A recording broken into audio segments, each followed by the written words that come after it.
What's up, everybody? Ron Placone here, reporting for Status Coup. So, we talk a lot about surveillance on this show, and we talk a lot about surveillance in the tech space. Recently, we covered a story where surveillance companies are targeting landlords as customers, saying, hey, set up these cameras and it'll make it easier for you to evict your tenants. That's going on. So, here's another thing that dropped recently. And this one is quite interesting. This is a headline from the Washington Post. Safety advocates see red flags galore with new tech at CES for safety and privacy. Um, so now this is the CES show. Tina Desiree Berg attended that show. It was a big conference in Las Vegas. Let's scroll down, Colin, to the photo. So check it out. This is the invention in question here, and this guy is I guess maybe he's placing it. That's what it looks like.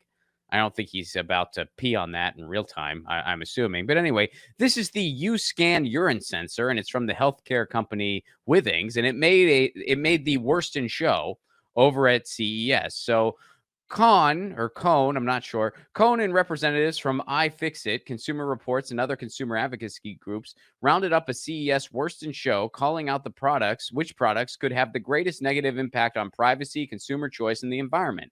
They included some of this year's breakout favorites, such as the U-Scan urine sensor. Oh, wow. Say that 5 times fast. U-Scan urine sensor. I got it, but that wasn't the easiest. Anyway, the U-Scan urine sensor from connected healthcare company Withings, which analyzes hormone levels in urine and is gearing up for the U.S. launch. So apparently this also is out in Europe. Now, upon first hearing about this, my first question was, gee, why? What exactly do hormone levels in your urine tell you? Like, you know what I mean? I know like we assess urine for different reasons, but what exactly do hormone levels indicate? I personally don't know. Colin, do you have any guesses? What do you think? What do you think the hormone levels in your urine tell you about yourself? Like hobbies? Like what do you think, man? Throw some. I think it's probably something I don't want anyone else to know if I had to guess. All right, okay. All right, fair enough. And pro So, some one of those weird side things. okay. All right. So let's go to the other article. Let's go to the other article. So I decided to find out. I was curious. I'm like, well, what exactly, like, what's the point of this in general? Like, before we dive into, is this a concern or not? First, what's the point of this? All right. So here's an article from TechCrunch, and here's the headline. And this is written from the perspective of the company, pretty much. P is the magic number. See what they did there?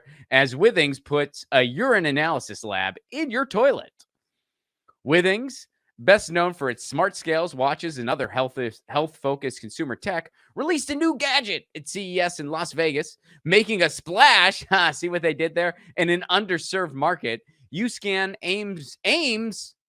I gotta shout out for all the puns in this piece. I gotta say, I don't agree with it, and we're gonna get into why here soon. But shout out for all the puns. I got a tip of the hat. Make it a splash. U-Scan aims. Love it. To help customers track what's going on in their urine without having to worry about catching their wastewater in a cup, or messing about with test strips. The U-Scan, we'll skip ahead to the next paragraph here. The U-Scan is designed to be installed in the toilet bowl, which gives users hands-free access to urine analysis. While routine in medical settings, urine is a rarely tapped opportunity for at-home health monitoring. That may change quite a bit over the next few years, blah, blah, blah. So it gives you a snapshot of your health. So here's what the CEO has to say about it.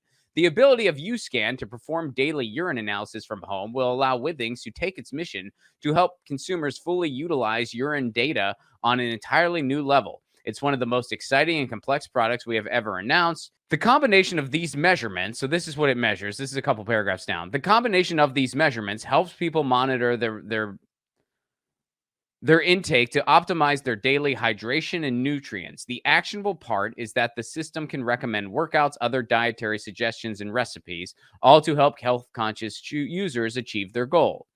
So that's essentially what it does. Like it gives you the measurements of different vitamins and levels in your body, and then it can say, hey, this vitamin's low, this is what you could do, this is what you might want to do for a workout and stuff like that. Okay, so that's the point of it.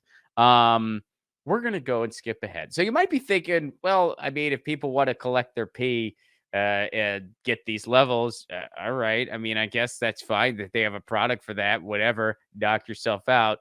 Okay, here's where it gets a little concerning. Couple paragraphs down, here's how a paragraph opens. Incredibly, U-Scan can tell the difference between various users. So it can identify you. PID, if you will. Now let's go back to the Washington Post article. So this is why it was considered the worst in show. It can ID people. So after the Supreme Court overturned the right to an abortion in June and some states banned abortion, hormonal changes could potentially become evidence of a crime. And this data gets stored. Now, Withings said it stores that data indefinitely. So Withings, this company, has your data. They have your urine analysis. And if subpoenaed by law enforcement, would, quote, comply with all legal requirements in the territories in which it operates. It said it doesn't otherwise share data with third party. So they have all your P analysis, this company does, and they're basically saying, we're willing to give this to law enforcement, should we be asked. Now, literally only one company even mentioned privacy or safety concerns about this, and ironically, it was a sexting app. So this is why it's a concern. They can identify you by your pee, and they can use this as evidence of a crime should your hormonal levels indicate something like a pregnancy or something like that, and maybe you sought out an abortion. So that's why this PID is a problematic thing. And look, I feel like if you're worried something might be going on, if you're worried you might have some deficiencies, instead of playing scientist while you're pissing on something, I'd recommend seeing a doctor instead, or at least planning a telehealth appointment. I feel like that's a better course of action than peeing on this thing. And I know that sadly we live in a country where not everybody is able to go see a doctor, which is tragic beyond comprehension. But look, chances are if you're not able to go see a doctor, you wouldn't be able to spend $500 on this invention either. So yeah, PID, not for me. And folks, I got some tour dates coming up. January 28th, I will be in Tucson, Arizona. Get your tickets now. That's a stand-up show and the premiere screening of my short film, Loner. I have a short film coming out. It is going to be released to the world after January 28th, but it all starts in Tucson, Arizona on January 28th. So that's a stand-up show and a screening. Get tickets now, ronplacone.com. February 10th, April 14th, and May 12th, I'll be doing a series of shows at the Glendale Room in Los Angeles, California, working on my 2023 hour. Tickets and all information can be found at ronplacone.com, and I'll have more tour dates to announce soon. This is Ron Placone for Status Coup, signing out.